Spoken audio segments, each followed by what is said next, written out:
రైతులందరికీ నమస్తే. నేను మీ Suman, registered hydrogeologist, ground water department, Telangana state. మీరు మా చేత సర్వే చేయించుకోవాలనుకుంటే సంప్రదించాల్సిన ఫోన్ నెంబర్స్ 7690954330, అలాగే 9866752507. ఈ మధ్యకాలంలో తుఫాను ఎఫెక్ట్ వలన చాలా వర్షాలు పడ్డాయి. కొన్ని ఊర్లు కొట్టుకుపోయినాయి. కొన్ని ఊర్లలో అయితే అసలు గడిచిన 50 సంవత్సరాలలో ఇప్పుడు కూడా ఇంతగా వానలు రాలేదు అని చెప్పి అని సంఘటనలు ఉన్నాయి. ఎంతోమంది మన ఆత్మీయులు ప్రాణాలను కోల్పోయారు. అయితే అంత వర్షాలు పడ్డా కూడా మన పోయిన వారంలో నల్గొండ జిల్లా డిండి మండలం చక్రతండ అనే గ్రామంలో ఒక సర్వే చేసాం. ఆల్రెడీ డ్రిల్లింగ్ కూడా జరిగింది, సక్సెస్ అయ్యింది. అయితే అక్కడ ఏమైందంటే 170 ఫీట్లకు వాటర్ వస్తాయని నేను చెప్పాను. అంటే అక్కడ ఫ్రాక్చర్ జోన్ మనకు కనిపెట్టడం జరిగింది. అయితే మన 170 అంటే వాళ్ళకి 170, 180 ఆ మధ్యలో వాటర్ తగిలింది. బండ అప్పటి వరకు మొత్తం బండ కింద వాటర్ రావడం జరిగింది. అయితే 220 లేదా 250 ఫీట్ల వరకు వేసుకోమని చెప్పిన వాళ్ళు కొంచెం మళ్ళీ వేయం కదా అని 300 ఫీట్ల వరకు వేశారు. నేను మోటార్ పెట్టిందంట. మోటార్ పెడితే 20 నిమిషాలు బాగా ఫుల్గా ఫోర్స్గా పోసింది. తర్వాత ఆగిపోయింది మొత్తం. అసలు ఏంటి సార్ అంటే పరిస్థితి అని అంటున్నారు. అయితే ఈ భూమి అనేది ఒక అక్విఫర్ అంటే ఒక మట్టి కానీ రాయి కానీ ఏదైనా ఒక వస్తువు, అంటే భూమి మీద దొరికే వస్తువులలో మట్టి రాయి కలిగి ఉన్న వస్తువు కానీ ఉన్నట్లయితే దాన్ని మనం అక్విఫర్ అంటాం. అక్విఫర్ అంటే ఒక పదార్థం, ఒక జియాలజీ మెటీరియల్, భూమి మీద ఉన్న మెటీరియల్ భూమి అనుకోండి. దానికి పొరాసిటీ, పర్మబిలిటీ అనే 2 లక్షణాలు ఉంటాయి. పొరాసిటీ అంటేనేమో నీటిని పట్టుకోవడం, వాన పడ్డప్పుడు నీటిని పట్టుకోవడం. ఇప్పుడు బండ ఉందనుకోండి, బండ మీద ఫుల్ వర్షం పడింది, ఆ బండ మీద నీళ్లు పోసామనుకోండి, అది నీళ్ళని తీసుకోదు కాబట్టి దానికి పొరాసిటీ అనే లక్షణం లేదు. అప్పుడు ఏమైతే వాటర్ అనేది వెళ్ళిపోతాయి, ఎరోడ్ అయిపోతుంది. దాని మీద పోసిన నీరు కింది భాగం వైపు వెళ్ళిపోతాయి. అందువల్ల ఆ బండ మీద నీళ్ళు అనేవి తీసుకోదు కాబట్టి ఆ బండలో నీళ్ళు ఉండవు. అందువల్ల సార్ మేము బోర్ వేస్తే ఎక్కువగా బండే వస్తుంది, నల్ల బొంతు వస్తుంది, లేకుంటే ఎర్రరాయి వస్తుంది, కానీ గ్యాప్లు వస్తున్నాయి వాటర్ రావాలంటే.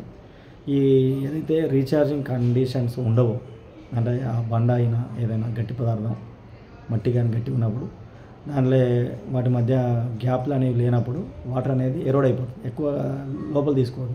నల్లరేగడి ఉందనుకోండి, నల్లరేగడిలో వాటి మధ్య దూరం చాలా తక్కువగా ఉంటుంది, నీళ్ళని బాగా పట్టుకుంటుంది. ఇట్లా పొరాసిటీ చాలా ఉంటుంది నల్లరేగడికి, కానీ పర్మబిలిటీ అంటే ఇవ్వదు, పట్టుకుంటుంది కానీ ఇవ్వదు. ఆ విధంగా నల్లరేగడి ఉన్న భూముల్లో పడ్డప్పుడు నీళ్ళు ఫుల్ పడతాయి, లేకుంటే సరిగా వాటర్ రావట్లేదు సార్ అని చెప్పి రైతులు చాలా ఇబ్బంది పడుతుంటారు. అందువల్ల ఇప్పుడు ఈ విషయంలో మన బోరు వేసినాం కదా, అక్కడ జరిగింది ఏంటంటే నాకు తెలిసి వాటర్ పడ్డది 170 ఫీట్లకి, 170 నుంచి 180 మధ్యలో. వాళ్ళు 300 ఫీట్లు వేశారు. నేను 220 వరకు వేసి ఆపేయండి అని చెప్పిన, కానీ అత్యుత్సాహంతో నాకు ముందుకు వేశారు. ఈ పైన ఫ్రాక్చర్ ఎక్కడైతే తగిలిందో ఆ వాటర్ అనేది కిందికి పోయి మొత్తం అక్కడ కిందికి వెళ్ళే కొద్దీ వాటర్ ఏం పెరగలేదు. మొత్తం వాటర్ అసలు వచ్చిన వాటర్ కూడా రాలేదు. అంటే అక్కడ డ్రై ఫ్రాక్చర్స్ ఏదో ఉండి ఉంటాయి. ఆ డ్రై ఫ్రాక్చర్స్ ఉండడం వలన ఇక వాళ్ళు లోతుకి వెళ్ళారు కదా, అక్విఫర్ జోన్ అనేది లోతుకి వెళ్ళి మళ్ళీ గ్రనైట్ రాయిలో 250 ఫీట్ల లోతు కంటే ఎక్కువ వెళ్ళకూడదు. వెళ్ళినప్పుడు ఎలాంటి ప్రాబ్లం అవుతుందంటే ఈ విధంగా అవుతుంది. మోటార్ పెట్టారు, ఇంత ఖర్చు పెట్టి అది సరిగా పోయినప్పుడు మనం ఏం చేస్తాం చెప్పండి. అంటే ఇక్కడ మనం ఏదైతే ఒక సైంటిఫిక్ మెథడ్లో మనం వాళ్ళ సలహా ఇచ్చినప్పుడు దాని ప్రకారం ఫాలో అయితే బాగుంటుంది. కానీ అత్యుత్సాహంతో ముందుకు వెళ్తే బోర్ వేసినప్పుడు రైతులు చాలామంది పక్క రైతులు వాళ్ళు వస్తారు, చూస్తారు, ఇంకా లోతే మళ్ళీ వేస్తాం, ఈ నీళ్ళేం సరిపోతాయి అంటారు. కానీ అక్కడ వచ్చే వాటర్ 9 ఇంచు నుండి 1.5 ఇంచు మధ్యలో వస్తాయని చెప్పిన అంతే వచ్చినాయి. కానీ వాళ్ళు ఇంకా లోతుకి వేస్తే ఇది పైన 170 ఫీట్లకి 180 ఫీట్లకి ఎక్కువ వచ్చాయి కదా, మళ్ళీ లోతుకి వెళ్తే ఇంకా పోసేమో అనే కాన్సెప్ట్తో లోతుకి వేసి ఉంటారు. సో రైతులు అట్లా చేయకుండా ఉంటే బాగుంటుంది అని ఆలోచన. అంటే ఏదైనా జియాలజీ మెటీరియల్కి మీ భూమిలో ఎర్ర నేల కానీ, నల్లరేగడి కానీ, మీ ఇసుక నేలలు కానీ, బండరాలు ఉన్న ప్రాంతం కానీ ఉన్నట్లయితే అక్కడ అక్విఫర్ జోన్స్, పొరాసిటీ, పర్మబిలిటీ అనే లక్షణాలు కనుక ఉన్నట్లయితే అక్విఫర్, అక్విక్లూడా, అక్విటాడా, అక్విఫ్యూజ్ అనే ఈ 4 క్యారెక్టర్స్ ఏదైతే ఉంటాయో అవి ఉంటాయి. ఏదో ఒక మీ భూమికి ఏదో ఒక లక్షణం ఉంటుంది ఖచ్చితంగా. ఉన్నప్పుడు వాటర్ అనేది అది తీసుకుంటుందా లేకుంటే ఇస్తుందా, మొత్తం తీసుకుంటుంది ఇస్తుందా. ఇప్పుడు ఇసుక నేలలు అనుకోండి, ఇసుక నేల అయితే వాటర్ తీసుకుంటుంది ఇస్తుంది, లోతట్టు ప్రాంతాలకు ఎక్కువ వెళ్ళే అవకాశం ఉంటుంది. సో ఈ విధంగా ఎక్స్ప్లెయిన్ చేయొచ్చు.